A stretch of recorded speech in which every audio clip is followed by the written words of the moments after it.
پہلا ثبوت: مبارک ہے وہ آدمی جو شریروں کی صلاح پر نہیں چلتا اور خطا کاروں کی راہ میں کھڑا نہیں ہوتا اور ٹھٹا بازوں کی مجلس میں نہیں بیٹھتا، بلکہ خداوند کی شریعت میں اس کی خوشنودی ہے اور اسی کی شریعت پر دن رات اس کا دھیان رہتا ہے۔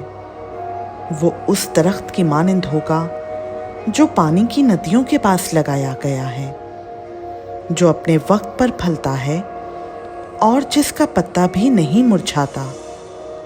سو جو کچھ وہ کرے بارور ہوگا۔ شریر ایسے نہیں، بلکہ وہ بھوسے کی مانند ہیں جسے ہوا اڑا لے جاتی ہے۔ اس لیے شریر عدالت میں قائم نہ رہیں گے، نہ خطا کار صادقوں کی جماعت میں، کیونکہ خداوند صادقوں کی راہ جانتا ہے، پر شریروں کی راہ نابود ہو جائے گی۔ خداوند کا پاک کلام کا پڑھا، سنا، سمجھا اور قبول کیا جانا ہم سبوں کے لیے باعث برکت ہو۔ آمین۔